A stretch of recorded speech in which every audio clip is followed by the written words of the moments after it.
Welcome back, Justin. How are you today? Doing very well, Dharam. It's great to see you. And I know we're closing in towards the end of the year already. It doesn't seem that long ago that, gosh, I think it was a year ago when we were talking about the World Cup in Qatar. Yeah, So it's like, exactly. wow, where did that go? That's gone in history. Now we're talking 2024, not far away from here. Certainly exciting times ahead. I'm looking forward to it. I'm sure you are. You have a lot to think about, lots going on. I'm very excited about you. Always appreciated. Yep, definitely exciting times ahead. Yeah. Look, I like to appreciate for your contribution to help me to build all this knowledge pool over the period of time. I know you're an extremely busy person, but your knowledge and your expertise in this area is huge. And I'm sure people are finding this kind of discussion very useful. And I'm very privileged to have this discussion with you and collect this knowledge in one place. Hopefully, many years to come, when we look back after 50 years, 60 years, we look, yep, that's where when we're young and we did this podcast.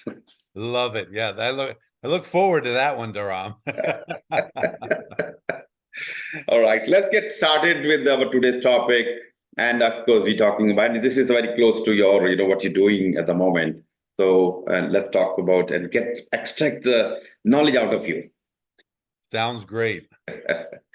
So, implication of organization capacity on project delivery. How do we decide, organization capacity and what is the impact on project delivery?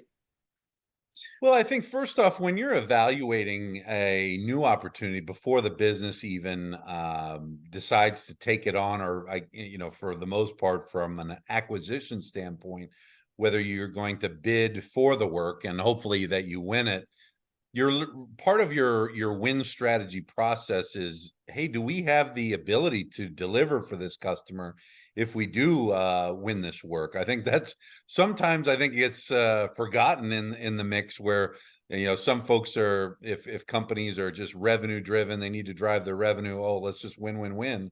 But sometimes it gets forgotten, like, okay, how are we going to deliver this? And certainly, especially in today's world post-COVID, not just your typical supply chain management and making sure that whatever possible solution that you choose, you're able to get the materials to deliver on your timelines. But in a very competitive world, there's certainly a war on companies with great talent. You have to have the ability to have folks that can deliver for you. And I have seen it now, especially in the last probably 4 to 5 months, that companies are really realizing from a job market standpoint, it's a fantastic place to be as an employee, because you likely are having tons of opportunities where skills in high demand are plentiful. So there's really a focus on, from a customer standpoint, can we deliver for them? And so as a company is evaluating the new opportunities and being able to deliver, they have to, number one, have the ability to deliver, but also to build the capacity to be able to make sure that you don't have these single point of failures, which can be a very big challenge from time to time. So again, it ends up going through in your risk analysis, and part of your win strats, your SWOT analysis, and all those particulars have to be put together before you really decide to pursue an opportunity, I think. Exactly. Yeah, definitely. You have to do a lot of analysis before we start thinking whether we should be bidding for this work or not. Or, let's say if we win the business, how are we going to channel these resources, various resources? We need to think through and also do some scenario analysis. What if, this, you talked about risk analysis. What if we don't have the resources? What if we don't get the right, material on time? One is you not only losing business, but also for future prospects also going away. So, that's where we decide whether we pivot early or continue or maybe build the resilience within the organization. Yeah, and I think even to continue on with that, when you're doing your win strategy, understanding what your customer is capable, or not your customer, your competition is capable of. Yeah. And they may have strengths that you may not. Or are you in a, there's a lot of acquisitions happening right now, especially in the US defense industry, where there have been some large acquisitions, and 5, 6, 7 billion dollars in the last 3 weeks, where they are game changing type acquisitions, where all of a sudden a company that did not have capabilities has now the upper hand in the entire market. So it's fascinating to see. But and when you're doing these win strategies, when you're a big player, you have the ability, okay, well, we have a weakness here, but hey, have we thought about purchasing this company? That's when you're in the big time. But these are the type of things that companies, from not just an opportunity from a project perspective, but they're looking at it from an overall enterprise business perspective as well. Very good. Nice job. Okay, let me ask the question. How does the scalability of organization capacity influence project adaptability in dynamic business environments? Yeah, and I think we've, for the That's most great. part, even talked about it a lot already. And it's becoming increasingly interesting with what some companies that used to be competitors are now are a new venture together. And so especially, like I said, in the defense industry, as things are starting to ramp back up and capacity is needed, that there's some really big moves happening in the overall industry, and certainly exciting to be a part of it. And I know we've talked about it kind of in our entire series with Yeah, the Middle East, with Saudi Arabia's transformation and the amount of giga projects. It's one thing to have a mega, but we have multiple giga projects. And from a capacity standpoint, you have just the sheer manpower to be able to deliver against all them, and having to figure out how to prioritize that from you're looking at it from a Saudi Arabia portfolio standpoint, where think about the trillions of dollars at stake, and delivery is you're talking about a 2030 vision that hey, the time is of the essence, and we must deliver. So fascinating to see. Certainly there's got to be some prioritizing while you're doing it, because you're not going to be able to do everything all the time, and you have to be able to have that delicate balance. There's no science behind it. It's a little bit of a song and dance. And I think most part, I know we'll get more into it, but having that stakeholder engagement and being able to set expectations and clear communication is all part of the ability to do that dance and do it well. exactly. And I mean, the one you're talking about, 2030 vision, Saudi Arabia, is so much happening there. And in terms of I mean, in terms of certification requirement, a lot of people are really looking to upskill themselves so that they can be, and as you mentioned, the job market can be great when you're skilled resource. And if you are one of the highly respected and highly, trained or experienced person, then, you can be in huge demand.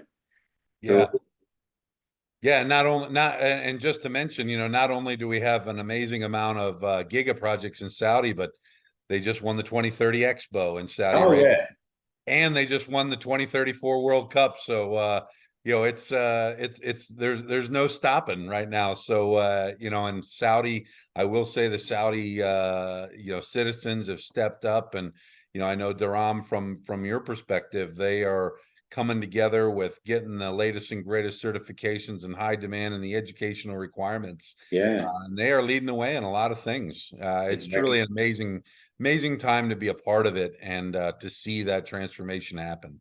Yeah, loving it. Good stuff. Thank you. My next question: how can organizational capacity influences the project risk assessment and mitigation plans? Yeah, to kind of add in, I know we're already talking about it, but I think from a mitigation standpoint, again, we've talked about it with Saudi and the manpower, that you have to be able to create additional capacity when you're talking about such a large scale, when you're talking about over 500,000 workers to be able to deliver on one giga project. It's Yeah, crazy. But for me is even bringing it down to a smaller scale. You have to create that nice blend of, you have your veteran type folks that have been able to do the work and have a strong background in it, but you have to have a nice blend of bringing in folks that are just getting into the business, making sure those veterans that you have on your team, they take the new folks under their wing and teach them the right ways to do things. And that, in my opinion, creates a great, or continues a great culture. And it's one where we hold each other accountable. If you just bring in a whole new crew and you don't have anything kind of tying you to the groups or businesses culture, you're going to lose some of the culture. And of course, that can be a challenge with the huge amount of growth in a short amount of time, where all of a sudden your quality may not be as good, or you're not delivering for the customer, and that can have huge issues down the road. And so making sure not only that you have that capacity, but having that nice blend of the veterans versus the rookies, so to speak, I think is finding different ways to be able to deliver and continue to build your capacity while also maintaining your culture is vitally important. Right. And when you say veterans, you're talking Army and Air Force. No, I mean from certainly, in my line of business, certainly Okay, so look, a as lot we of get veterans. into the senior leaders, Exactly, your yes, senior members of your team, the yeah, veterans that you talk on your team. yeah, So, yeah. yep. Newbies versus veterans, the experience, if we can bring them together to bring the learning of these years of learning from veteran into the newbies, so that, Yeah. bring them, And even reduce from the, a labor perspective, you have, certainly you're going to have the more senior folks that have been doing the work a long time. They're likely going to be paid more. And so you have that balance where you have the rookies, so to speak, or the new folks that, are just getting into it, where, you want to eventually get those new folks to be, senior leaders later. So it creates a nice blend, even from a business and a cost perspective from the labor side. So having that nice blend will be a great long-term vision, quite frankly, for your team. yeah, yeah. The reason I asked veteran, because I'm working with so many Army people, Army officers. They're coming out from the active duty, or they're already still active, but they're getting ready for the future, when they're out of the Army. So they are great resources. They're coming with a lot of discipline and a lot of learning. And they have been playing very important role within in our Army, wherever, whether the US Army, Canadian Army, or Indian Army, whatever. And they can be the excellent resources. They're still young, they're mentally very strong, and they're very, very powerful. They can be, that's my observation for over the last few months. No, you're exactly right. And I've been fortunate to work with a lot of the active duty military and veterans. And the folks there, those type of folks have literally seen the world. They've likely been in charge of many different people that have many different backgrounds, Yeah, many different challenges, and they've dealt with a lot of personnel issues during their time in leadership. And so those folks that have served in the military, wherever around the world, bring some great skills to the table that, quite frankly, you won't be able to find in a lot of other places. exactly. All right. So what strategies enhance an organization's capacity for handling simultaneous or complex projects? And what unique challenges differentiate managing these projects from others? Well, certainly from a PM standpoint, as we all know, PMs, we want to have the best of the best within Exactly. our organization, and if you don't, you're in the wrong profession. You probably should get out of being a PM. But really the challenge is being able to share those key resources that you absolutely need to have at specific times, being able to communicate effectively with your operations managers, and being able to make sure that, number one, you're ready for that key personnel to arrive and being able to execute, because they have to move on to another project and deliver for other PMs. So as a PM, that is one of the biggest challenges, and the ones that the organizations that are able to do it well are very successful. But from a strategy standpoint, and we go through this a lot, even in our own organization, is I talked about a little bit from a capacity building standpoint. And for me, one thing for us, as you've already said, with bringing veterans from the military in, they bring some skills that are fantastic, and they can adapt to your culture quite well. And then being able to make, so for us, we are, working with the local bases wherever our offices are at, where you work with the transition centers for those military members that are going to be transitioning to private life, and making sure that, there's bridge programs to be able to get folks, to be able to move easily from one side of the house, from the military side to the other. But then also too, as keeping with that theme from the quote unquote newbie or rookie standpoint, making making contact, building relationships with local community colleges and universities, to then, you're bringing those folks right out of college. They're fresh with their degree. Of course, everybody's needs a job, and you create, if you're able to hire them out of college, especially when they, student loans become due quite quickly, and being able to get those jobs and in those folks, you're going to create a great sense of loyalty to those type of folks, and those are the future leaders for your organization. And so again, that's just one strategy or an idea to be able to, again, you're bringing in some more senior leadership and folks that have been exposed to a lot of situations around the world, and then you're bringing in those new folks that are fresh out of college. So it creates a very nice blend to be able to be successful. And again, it creates that culture to where you can continue to execute and build capacity. Okay, so in terms of challenges, when you bring those, these folks coming with experience and from military versus the new people from colleges, you want to have them in the same project. How do you manage that?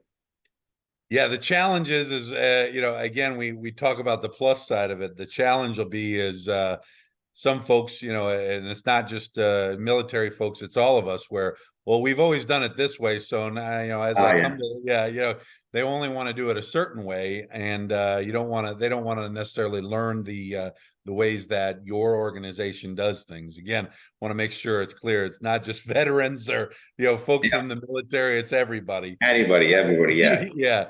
But, that is one of the biggest challenges, is making sure that everyone on your team is doing it the way that, and meeting the expectations of your organization from a quality standpoint and delivery standpoint. I think that is the biggest challenge, because if they're doing it their way, that again is probably not going to meet expectations. And again, you're going to slowly lose the cultural perspective within your organization. And that's what becomes very important. The one great thing that I had about my old company, and we were much smaller, was, we had that great culture, but at the same point, as we needed to grow, it became more and more difficult, and we'd had some growing pains. But now that we're part of Parsons, which is a much larger organization, it was a great fit, because while we're a huge organization, we still have a lot of that feel from a smaller, what you would expect from a smaller organization. And I do enjoy that. And I think it creates an environment where you feel a little bit more valued, where some of these larger companies that are in the 60,000+ people worldwide, you just feel like a number. And so that's important. Yeah. And to talk about the challenges and to smoothen some of the journeys, I'm looking for your opinion, like having a right PMO, project management office, and some right processes, Yes. and templates, procedures established. Consistency can be maintained by having right one system.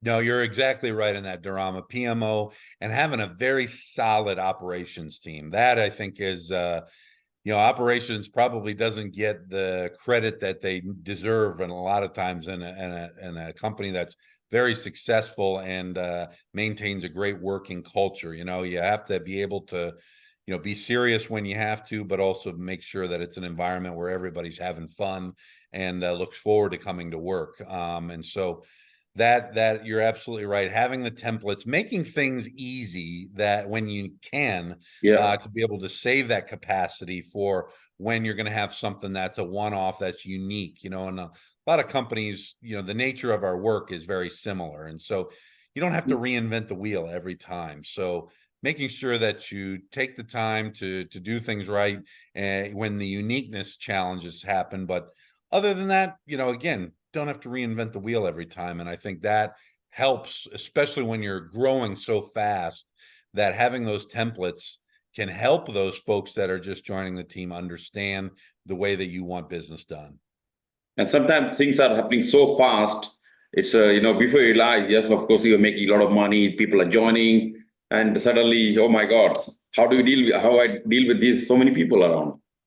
Yeah, my organization, when I joined, I think it was employee number 460. And within a couple of years, we were, closing in on 2000. You're like, whoa, wait a second, so yeah, and you have those growing pains. And if you don't take the time to, like you said, the templates and having solid operations to be able to do that, you're inevitably, no matter what, how good you are, you're always going to have growing pains. So, but having those templates and everything can certainly make life a little bit easier, Yeah. and can help get everybody on the right track.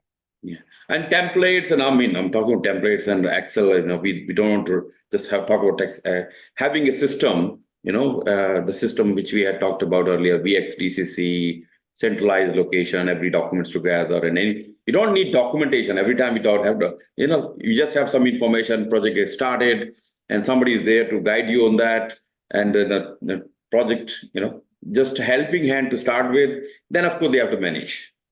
Yeah. Yeah. Absolutely. Yeah, no doubt. And even some of our, from a safety perspective, a lot of the documents, that can be put across enterprise wide. Yeah, the company itself has a safety standard, or, all those different things. Sometimes I've seen organizations, believe it or not, that they don't have a specific standard across the enterprise of a company. Each division has its own, which I'm like, this is crazy. Why are we doing this? And so, again, that's when you get into one of those organizations that are very siloed. And typically when that happens, you start asking questions a little bit, and you start to, yeah, as you call them, Dharam, watermelon reports, where it's very green on the outside, but start peeling things back, it gets a little red quickly. A very red insight. Yep, absolutely. Exactly. I think we have talked. Let me ask this question. Maybe if you want to add something. What challenges arise when scaling project delivery capabilities to meet increasing organizational demand? Well, we've touched on it a little bit, already, obviously, from the cultural perspective. And when you're growing so fast, sometimes quality suffers, communication suffers, and I touched on it at the beginning. But again, it cannot go without mention. No matter how things are going, if you have great stakeholder engagement and Mm. expectation management, you can get through those tough times. If you do not set expectations early, and or communicate properly, it is going to be a very, very tough hill to climb. Where, there have been times before where we've had some tight deadlines, and I've just told my customer flat out, like, look, okay, we've got some new team members on the staff. Now, granted, we're a little bit behind right now, but what's happening, we will make up for it and deliver it on time. But we're taking this opportunity, as we have some slack in the schedule, to really get some new folks up to speed in how we do things, so that we can build our own capacities, so that it will, work out for the better and for our customer in the end, to where things continue to expand. That's where we're going to be able to deliver for them in a wider capacity. And so when you tell them up front and you're being honest with them like that, number one, they really kind of appreciate it, number one, because they know you're being honest with them. But number two is they're going, wow, they're already thinking of the future. They are committed to this type of business. They're not in it to try and just make some money and then leave us. They want to be a true partner for us, and they're planning for even more work down the road. And they like to see that because it shows a higher level of commitment, I think. Definitely, definitely. All right. Discuss the influence of stakeholder engagement and communication or leveraging. Yep, we have Look touched at on that. that. On leveraging organization capacity for project success. Yes, Yep. definitely very important. Yeah, and to even expand on that a little bit more, when you've worked with a customer, I've been fortunate to work with two customers since I joined Parsons and Exitor 7.5 years ago. I still continue to work extensively with these two particular customers, and they know me, they know my family, and they know all my interests, and vice versa. I know a lot of them, and so it creates a true relationship and a friendship, and it fosters a real collaboration, and where especially in today's world where new technologies seem to be coming out every other day.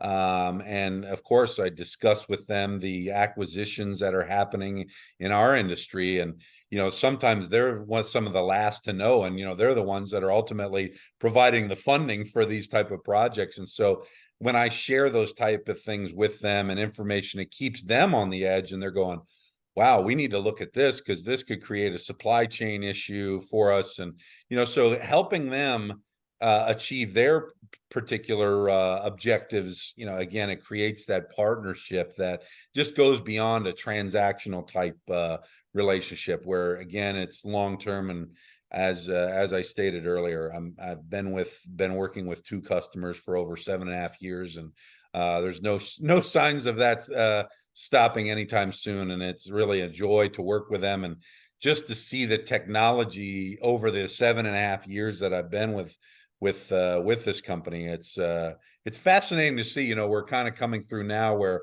all these particular systems and technologies that we used before are due for a refresh now. So you're sitting there going, well, we used that back then, but here's what's available now. And they're like, whoa, we're stepping, it's almost like going from a black and white TV to a color TV. You're like, wow. So that's again, it's fantastic. And that's when you, as a leader and a PM, that's when you're really having it becomes quite fun. It's because it's not just constant grinding all the time. You're really planning for the future and helping your customer achieve their goals. Yeah, and you emphasize on the engagement and relationship with your stakeholder, your counterparts, because very important. It's not sometimes it may be some short term, but and so even in short term, you like to have long term relationship. But we finish here 3 months, 6 months, but like to work together, and the relationship matters. Knowing each other from different perspective, not just work point of view. Man, I'm not saying you go to personal level, but enough to know and talk to them. Hey, your hobbies and golf go, how's it going, and then learn about that person. That actually, and yeah, you're showing interest, not only work. You have interest. You're talking about yoga. You're talking about this, which is wow. Yeah, and then it creates a natural conversation, and you really want to be, and what that relationship as you're building it, you don't even realize it, but when you're solving your customers' complex challenges around the world, Yeah, eventually what happens is you are their go-to solutions provider. I mean, and that's really, and you're helping them shape requirements where, hey, you don't want to put this in there because then you're going in this particular opportunity, because then you're going to limit yourself from the technology that you can use. And we know that you want to be, here in 10 years. So, let's do a bridge how we're going to get there, instead of, quite frankly, reinventing the wheel, every so often. It's very important. And not only that, in the long run, it's saving them a lot of time, money, and a lot of stress to be able to get where they need to go. yeah. All right. Moving to next one. How does organizational capacity affect adaptability and responsiveness to changing project requirements or unexpected obstacles? Certainly, and with our world that we're living in today, post-COVID, supply chains are still strained. There is a war on talent where everybody's trying to get the best of the best. Um, and not only that, where you're trying to just figure out, okay, we know the type of technologies that are out there and Mhm. where it's going, but how do we suggest a product to our customer that is going to be there for them, let's say in the 5-year range, where it's going to be able to be scalable and not have to rip and replace the entire thing. It's going to end up costing them, 2 to 3 times the amount of money in the long run. I think that is one of the biggest changes, from a capacity standpoint, especially with everything being very cloud based, I would say, and Yeah, continues with the AI side. What is no one can predict what the future is, obviously, in the 10 years down the road, what things might look like. And so you start breaking it down. It's like, okay, what's 2.5 years down the road look like? What's 5? And so being able to make sure you don't, what I like to call, pigeonhole yourself to where you don't have any options except for ripping it out and replacing it entirely. You really have to do your homework and make sure from a compatibility standpoint that whatever you do choose does have the ability to be scalable and adaptable to what's coming. And certainly there's new threats from a security standpoint to anyone's business. And so being able to put all that together is difficult. And I think that, again, when you've already said it, Dharam, with the PMO, your operations side, and even your chief technology officers, which, that's a new position that you're seeing in the C-suite now, where they're literally just focusing on that particular issue that I just talked about. Is like, where are we going in the very near future? So I actually was just talking with our chief solutions officer 2 days ago, and Harvard graduate. And when you sit with those folks going, wow, that is a very smart person. I'm like, I just feel privileged just to sit next to them and listen to them, and how how, especially like in healthcare, where you're able to, with AI, how you're able to say, I'm making a presentation and speaking in English, and in real time, say you have a room full of folks with 12 different languages, that translation is happening in real time as I'm speaking in English. I mean, that's the kind of stuff that's going on, and it's just mind blowing, but also, truly exciting. So, it can help in so many different ways, and being able to harness that, I think from a capacity standpoint is huge. And I know it's a loaded question, but those are some of the very unique challenges that companies are faced with. But yet again, any unique challenge comes great opportunity. exactly. Yeah, no, it's a perfect example. Challenge, the technology is coming and they bring their own challenges. We need to be ready, and we need to, and now if we are suggesting something to the client, we need to do research and due diligence, and then give them the right advice, not from your point of view, from their point of view, Yep. so they can trust you. At the time, yes, they were the right people at the right time. They suggested the right thing. Yeah, Yeah. Yeah. That's the big challenge, is not just meeting their current requirements, and that, again, that part of that stakeholder engagement. Okay, we know what you want right now, but what are you going to want in a couple of years? exactly. Because that literally, number one, builds trust with them. But that, again, that creates that collaboration in the long run, that you're going to have long-term success with that customer. Perfect. So how can organization capacity be measured and improved to optimize project delivery outcomes? Whew, how can it be measured? Certainly from the financial perspective, the stock market investment type thing, you can go into that whole world on that one. I think one of the things, from an organizational capacity, and my current company does a great job of it, and I never really realized it until probably the last year or so, but we have a lot of internal questionnaires and surveys that we take. And as our company continues to grow pretty quickly, they want to, again, make sure that the culture is maintained, our quality and our reputation is maintained. So we as a company have a lot of internal surveys that are taken, and it's easier to, as an employee, sit at your computer and fill out a questionnaire that's private, and your boss isn't going to necessarily know who said it, but you're able to be more honest, and some folks that might not be more as comfortable talking directly to their boss about some of the issues they face, how they feel about the company. Do they feel that their work is valued at the company? Those type of things. Being able to write that in a more discreet way, and having leadership be able to understand that and look at it in enterprise wide.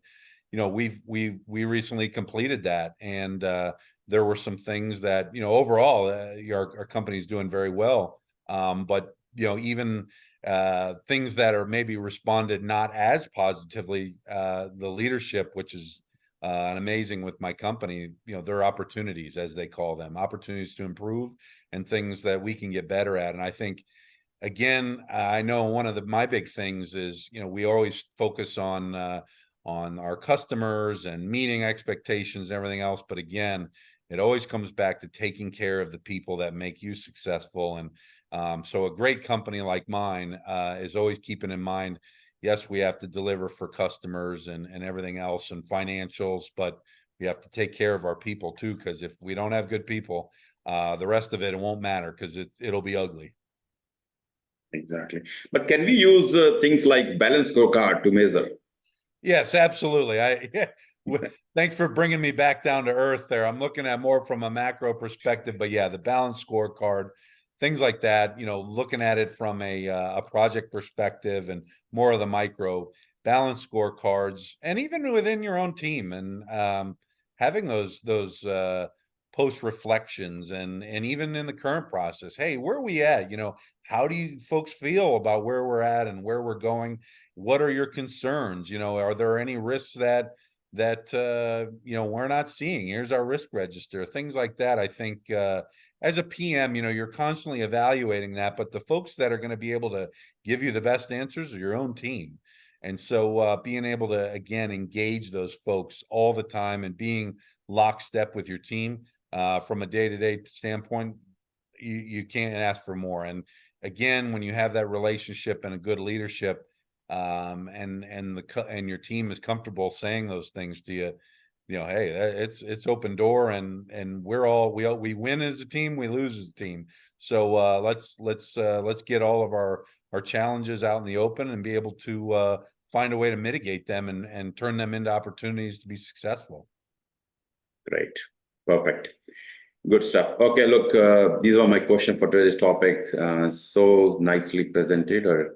We talked a lot about capacity and how the challenge is, and measuring and this and that. So many things we can do as a project manager, program manager, even businesses, leaders.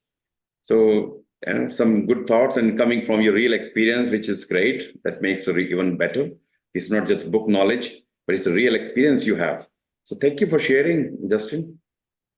No, it's always a pleasure, Dharam. It's truly a privilege. I enjoyed sharing my thoughts with you, and I hope everyone is getting something from this. It truly is an honor to be able to work with you, Dharam, and continue our great relationship. And the MBA is almost done, my friend, and so I'll be back to racking up some more PMI certifications soon, I think. So can't stop learning. It never stops.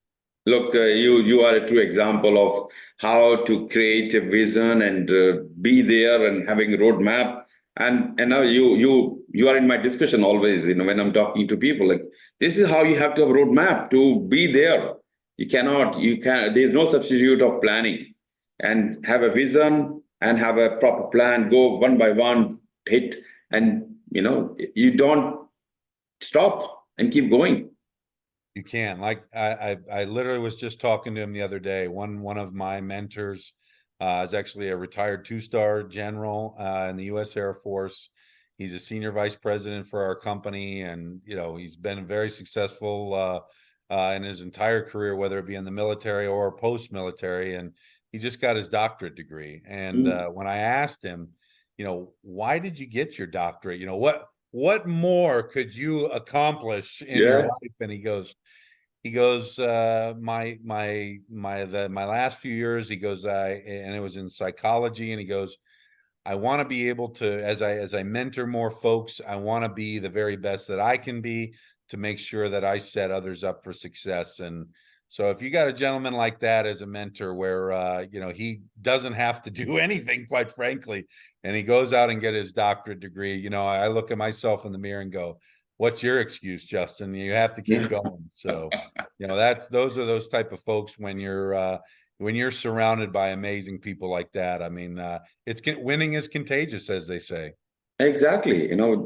This is a perfect example. The guy had no need to spend hours and hours doing this writing thesis, but still learning so that he can be the best when he's talking and mentoring. That's where I feel, as you see, and I mean, I want to do, personally, when I'm talking to my student, I want to make sure that they get the best value, and so they can perform well.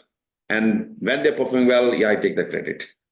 Absolutely. That's, even I haven't been able to do it on your scale, Dharam, but taking someone under my wing and teaching them the ways that at least the way that things that have made me successful, and they are able to take what I give them, take some of my points, make it their own, and continue and succeed and get promoted, quite frankly, is one of the best feelings ever. It's even more rewarding than, your own promotions. I think it's an amazing feeling. Unbelievable experience. When you see your student, or maybe whoever trusted you, going through and do the bigger and better things, you feel proud of them. Absolutely. That is the best. There's no greater feeling. Yeah, great. Thank you, Justin, one more time, and wish you very, very happy New Year. I know it's a little bit further away, but we're going to meet again, first or second week of January, and we're going to continue to talk bigger and better, hopefully more interesting topics. Looking forward to it, and 2024, bring it on, baby. Exactly. Looking forward. Yeah. Take care. See you soon. Thanks, Dharam. Bye.